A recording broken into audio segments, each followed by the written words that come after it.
So you're talking about the individual attention that the Rebbe gives to people and how he gets to know our personalities uniquely.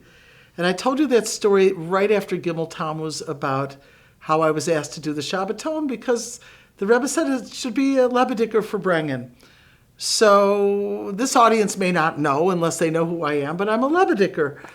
You know, for many years. Yes. And so when I was a single woman, single girl, right after the Rebbetzin passed away, at that time the Rebbe spoke in Tafshin Memches 1988.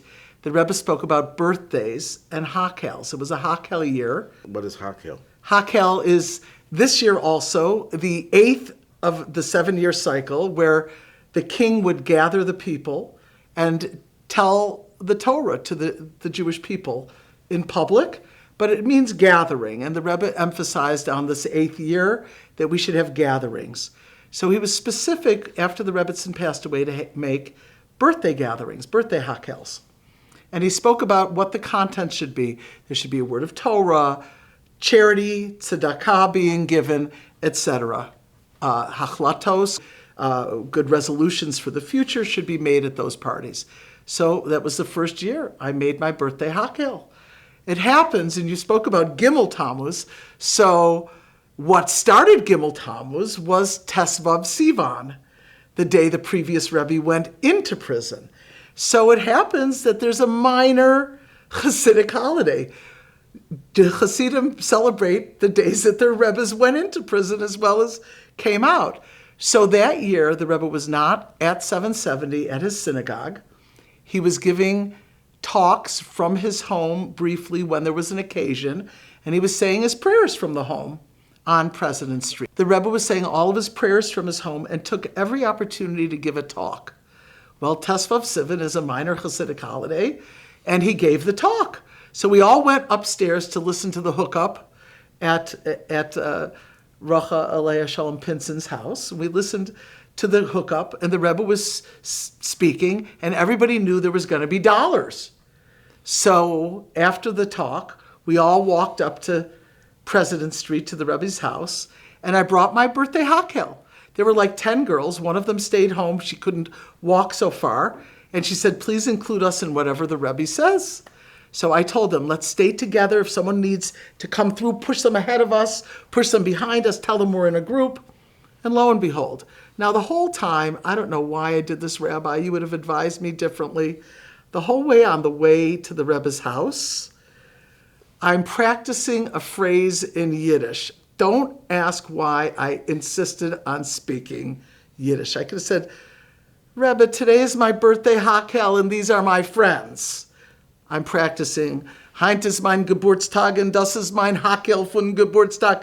Das ist a chelik, because one of the girls was at home, von mein Geburtstag. I don't know why I did this to myself. I got up to the Rebbe and I did this thing, and I'm presenting my girlfriends to the Rebbe, and the Rebbe looks at me and starts talking in Yiddish. And I'm like disoriented. Not that I knew much Yiddish, but I just heard words like word salad. I heard hakel, simcha, friends. I did not understand what he said. I start walking away, and Esther Rebbetzin Sternberg says, Rus Devorah, the Rebbe's still talking to you. She pulls me back to the Rebbe, and I'm listening. I can't really contain myself. You know, as they say, I'm in Shviras HaKelim. My vessel is exploding. I don't know what's going on. And he stops, and I say, oh, man, okay, like, genug, enough.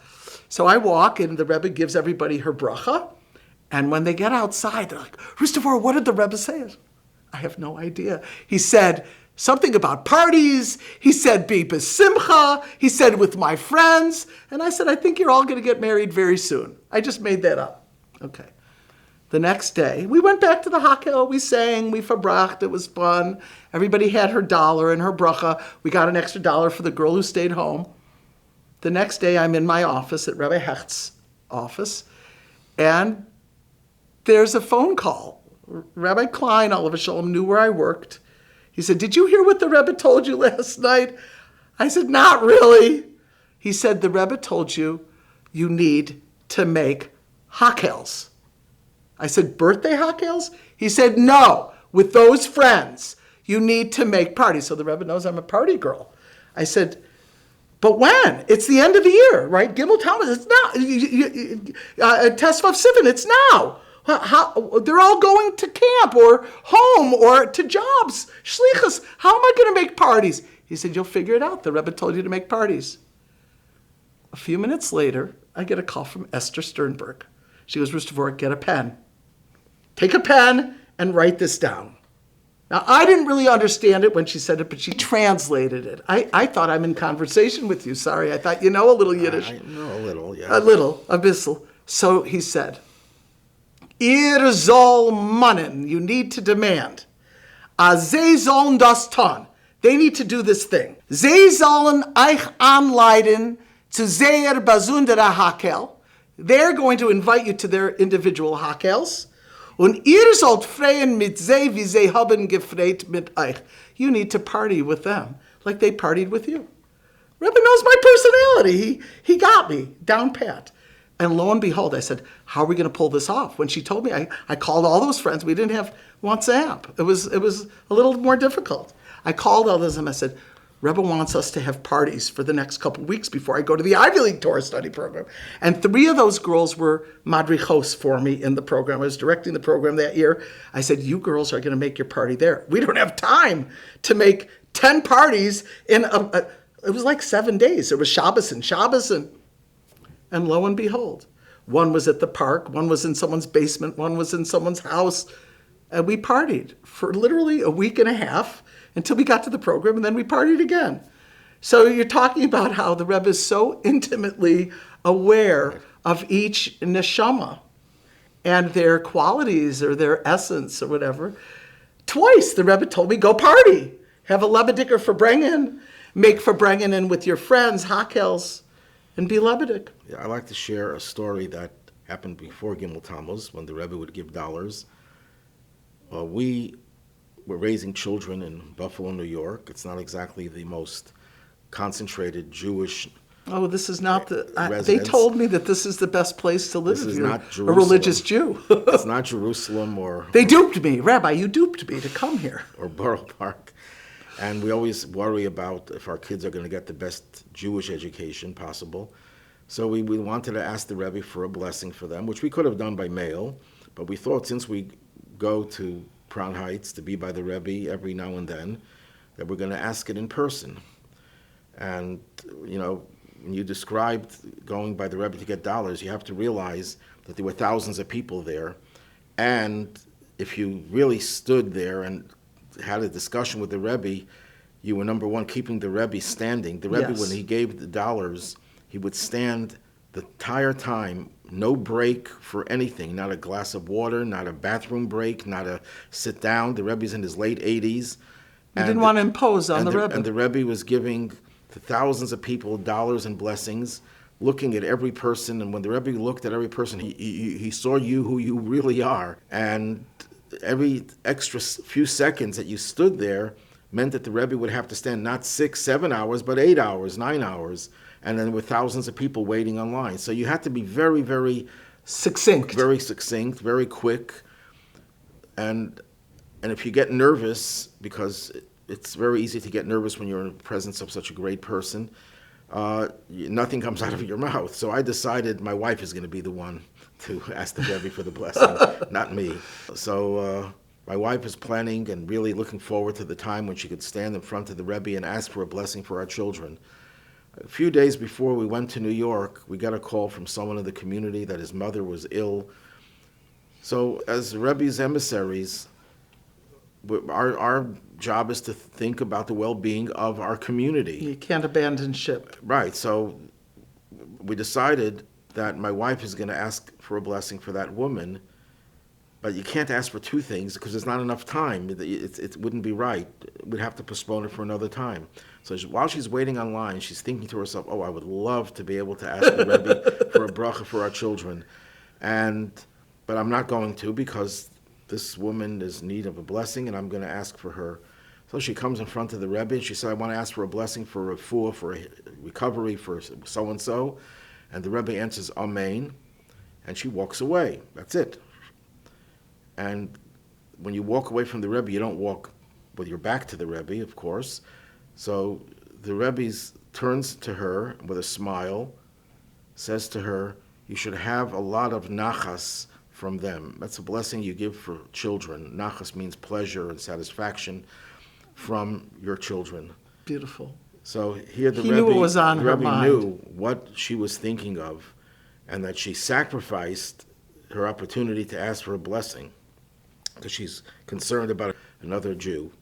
And the Rebbe responded to that by giving her that blessing that she It wanted. reminds me of that story of the person who accidentally was flustered and gave a shopping list to the Rebbe, and that the letter with all the questions that he had Right. was still in his pocket or something like Well, that. when my mother-in-law, blessed memory, when she first came to the Rebbe, I think the first time, it's customary when you would have an audience with the Rebbe, you would write down your name and your mother's name and your family members' names and ask for a blessing. You would put it in writing. Why it's done in writing is we can discuss some other time.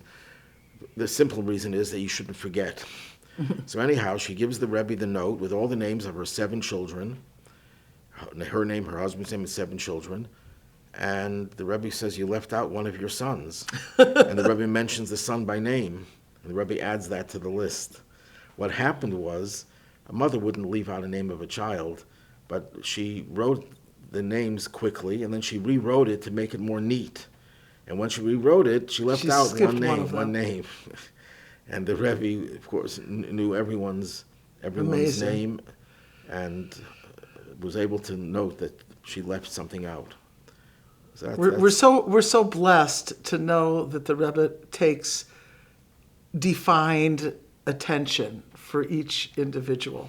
right. Just talking about stories of the Rebbe.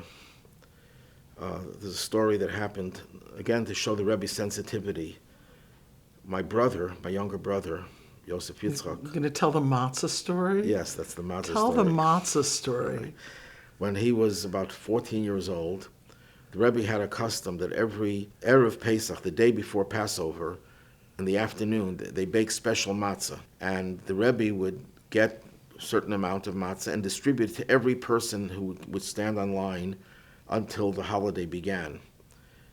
And people who had to travel would go a little earlier and they would get the matzah. And then my brother was staying with my parents in Paterson, New Jersey. And it's about an hour. Then it was about an hour trip. So he comes to the Rebbe. The Rebbe gives him a piece of matzah, and my brother very naively, innocently says, "Can I have one from my father?" The Rebbe gives him another piece.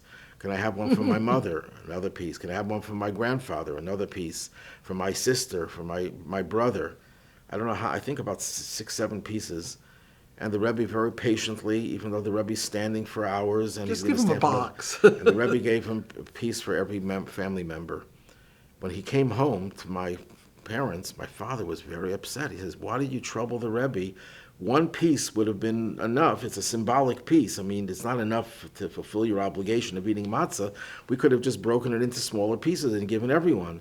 So my brother felt very guilty. Next year, he made a resolution. I'm not going to ask for Just the anything. I'll get one piece and run. Doesn't us? So the Rebbe gives him a piece, and the Rebbe says, "What about your father Father, and your and what about your mother and your mother?" grandfather and your brother and your sister?" And with a smile, and the Rebbe sensed the tension that he had in him, and the Rebbe wanted to say, "Don't worry, Don't worry, it was okay." It's not so bad. It's okay." Our It Rebbe. was done in innocence. The Rebbe loved the innocence of people, of children in particular. The love. Was one story where a kid apparently was walking the street and thought that the Rebbe was his father. So he goes up to the Rebbe's kapata, and I think he wiped his hands on it. And the Rebbe didn't say anything or do anything.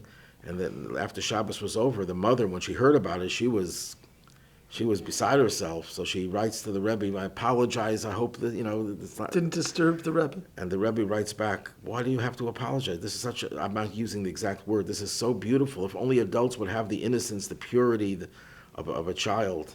The Rebbe cherished that the kid did something of such innocence. And that's one of the things about the Rebbe's focus on Mashiach. Mashiach is the Talmud says, every one of us has No, actually, the Baal Shem Tov said every one of us has a spark of Mashiach in us, but the Talmud says that children specifically are called Mashiach. Why are children called Mashiach? Because Mashiach, the Messiah, is someone who's in touch with the very essence of his soul. Sincere. Completely. The essence, the most pure, the most innocent aspect of your soul. And Mashiach is that way totally. And who has that innocence more than anyone else? Children. So every child, we all have that spark in us, but the children have it in a much more revealed way. And the Rebbe, whose focus was Mashiach, more than anything else, wanting to bring the world to its state of redemption, cherished innocence of children, and when it's found in adults as well, of course. I guess that's why he told me to party.